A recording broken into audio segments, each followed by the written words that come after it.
विजया एकादशी व्रत की पौराणिक कथा। एकादशी का व्रत हर महीने कृष्ण पक्ष की एकादशी तिथि को रखा जाता है। इस दिन भगवान विष्णु के लिए व्रत रखने की परंपरा है।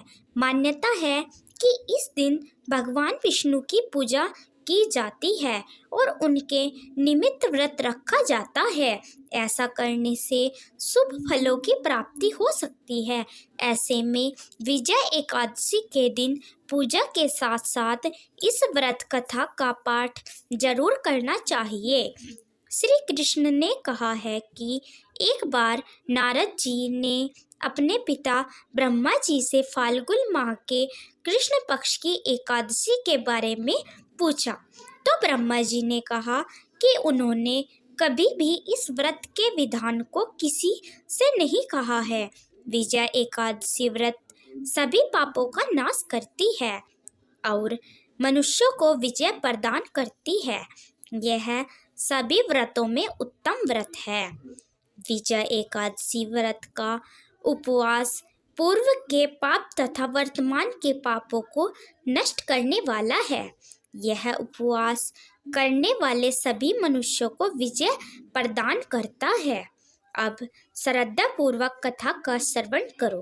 ब्रह्मा जी ने कहा कि त्रेता युग में भगवान श्री राम को जब 14 साल का वनवास हुआ और उसी समय सीता हरण हुआ, इससे राम और लक्ष्मण परेशान हो गए।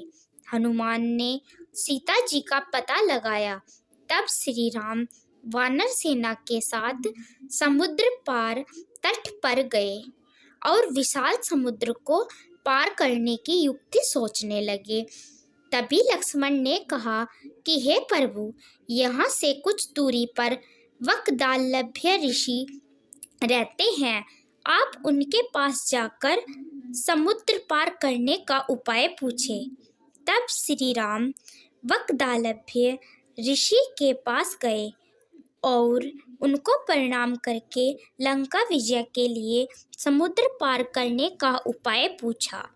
तब वकदालभ्य ऋषि ने कहा कि आपको विजय एकादशी व्रत विधि विधान से करना चाहिए। इस व्रत को करने से आपको विजय प्राप्त होगी और आप वानर सेना के साथ समुद्र भी पार कर लेंगे। वकदालभ्य ऋषि ने श्री राम को विजय एकादशी व्रत की पूरी विधि बताई। ये व्रत है फाल्गुन माह के कृष्ण पक्ष में आने वाली विजय एकादशी। इसका पालन करने से व्यक्ति को हर प्रकार की विजय प्राप्त होती है। इसका पालन करने से व्यक्ति को दशमी के दिन सोने या चांदी या तांबे या मिट्टी के कलश की स्थापना करनी चाहिए। इसके उपरांत एकादशी के दिन पुष्पमाला, चंदन, सुपारी, नारियल अर्पित करके उस कलश की पूजा करनी चाहिए। संपूर्ण एकादशी में अखंड दीपक जलने से व्रत की सिद्धि होती है।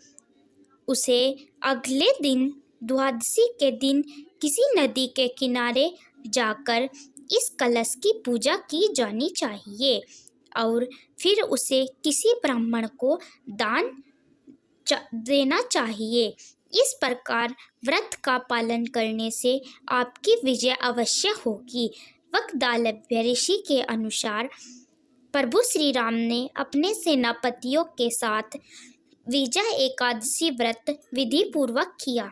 उस व्रत के प्रभाव से वानर सेना समुद्र पार कर गई और श्री राम को लंका पर विजय प्राप्त हुई।